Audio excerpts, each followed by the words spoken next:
네, 부천시 옥길동은 아이 수에 비해 초등학교 교실이 부족해 증축을 해야 하는 상황인데요. 하지만 교실 증축을 놓고 주민들 간의 다툼이 생기고 있다고 합니다. 급기야 일부 주민 대표들은 기자회견을 열고 이에 대한 입장을 밝히기도 했는데요. 자세한 내용 박석진, 황윤각, 옥길지구 입주자 대표 두 분과 얘기 나눠보도록 하겠습니다.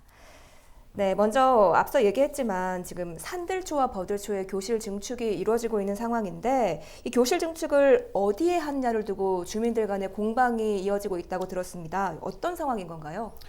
지금 증축은 굉장히 시급합니다. 2021년도에 연례학급이 필요한데 그러기 위해서는 가을에 추경을 받아야 되고 그다음에 본 예산을 편성해서 내년에 받아서 1년 동안 지어야 되거든요. 그럼 지금은 주민들이 그러니까 학교 안에서 교육 주체 간에 합의가 되어져서 장소를 정하고 진행을 해도 기간이 빠듯합니다. 그런데 여기에 지금 정치인이 끼어들고 몇몇 분들이 나서서 새로운 대안을 운동장 저도 싫죠.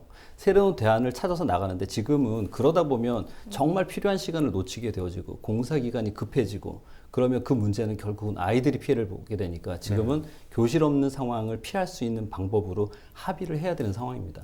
네, 2021년까지 무려 14학급이 필요한 상황인 건데요. 그러면 문화부지에 산들초등학교를 증축하면 안 되는 건가요? 그 부분은 저희가 이제 버들초등학교 쪽입니다. 근데 이제 버들초등학교가 작년에 똑같은 과정을 거쳤습니다. 증축이 필요한 상황이었고 그때 시설이라든지 똑같이 저희 쪽 옆에도 부지가 또 있는데 그 부지를 사용하는 것에 대해서 검토를 했습니다. 그때 검토하에서 이제 부천시나 교육지원청의 이제 의견은 이 부분을 사용하려고 하면 옥길지구 내 입주민 이제 동의라든지 협의가 필요하다라는 이제 이야기를 듣게 되었고 그 부분을 이제 입주자 대표 쪽에서 검토해 본 결과 물론 학교 문제가 심각하지만 그 부분을 모든 옥길지구 입주민이 동의하지는 않겠다. 그 부분을 얘기를 듣고 대안이 없어서 저희는 이제 운동장으로 증축을 하는 것으로 결정을 했습니다. 그리고 문화부지에 대한 저희 옥길지구민들의 생각은 좀 더 크고 좀 더 필요한 시설들이 들어올 수 있는 환경이었으면 좋겠다라는 바람이 있습니다. 뭐 수영장이 들어온다고 하는데 지금은 뭐 25m 7개 레인 그것도 이제 뭐 저희 옥길지구에 학생들이 많다 보니 생존 수영을 하려면 최소 10개 레인은 필요합니다. 그래서 그런 부분 그리고 어린이집도 굉장히 부족합니다. 부천시에서 어린이집 관련돼서 대책을 지금까지 크게 해주신 게 없습니다. 그 부분에 대해서도 1층에 100명 이상 대규모의 어린이집을 지어줬으면 좋겠다.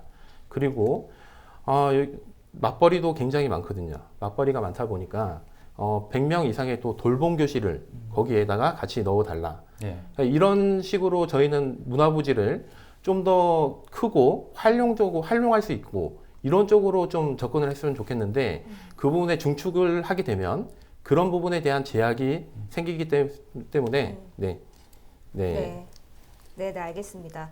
이 교실 증축을 하는데 뭐 학교 운동장에 지을 것이냐 아니면 아이들이 뛰어노는 곳에 짓기보다는 옆에 있는 문화부지를 활용할 것이냐를 두고 공방이 이어지고 있는 상황인데 지금은 문화부지를 어떻게 활용하면 좋겠는지에 대한 의견을 주신 것 같고요. 그러면 이 문제를 주민들끼리 해결하기에는 굉장히 뭐 한계가 있어 보이는데 주민들이 현재 교육당국이나 부천시에 요구하고 있는 사항들이 있다고요? 지금 학부모와 비학부모, 학부모 대 학부모, 그다음에 단지별로 의견이 갈라지고 심각하게 논쟁을 하고 다투고 있거든요. 근데 이 문제를 중재하고 해결해야 되는 게 교육당국이잖아요. 근데 교육당국이 그것을 회피하고 이 갈등의 상황에서 중재로서 나서지 못하고 있고요. 그다음에 시청에서 시청 담당 공무원들이 정확한 답변, 그러니까 원론적인 답변이 할 수 있지만 이게 실제적으로 그 기간 안에 될 수 있는지 없는지에 대한 정확한 답변을 주지 않아서 진행하는 사람들은 저희한테 주어진 지금 2달 이내에 모든 것을 결정해야 되는데 결정할 수 있는 걸 주지 않고 지금 전혀 나서지 않고 있어요. 그러니까 그렇기 때문에 이 문제를 나서서 풀고 해명하고 상황을 정리해야 될 사람들이 입주민들한테 그냥 넘겨놓고 산들초 학부모들 그 마음 알죠? 저도 산들초 학부모고 그 마음을 그냥 지켜보고 있어요. 결정하면 우리가 해줄게. 이게 정책자들이 아니잖아요. 그런 부분에 있어서 분명히 책임의식을 가지고 이 부분은 좀 더 한 발짝 나서야 된다고 생각합니다. 네, 잘 알겠습니다. 아무래도 아이들이 공부를 하는 공간인 만큼 문제가 해결되지 않으면 가장 큰 피해를 보는 것도 아이들일 겁니다. 조속한 문제 해결이 필요해 보이네요. 오늘 두 분 말씀은 여기까지 듣도록 하겠습니다. 감사합니다. 네, 고맙습니다. 감사합니다.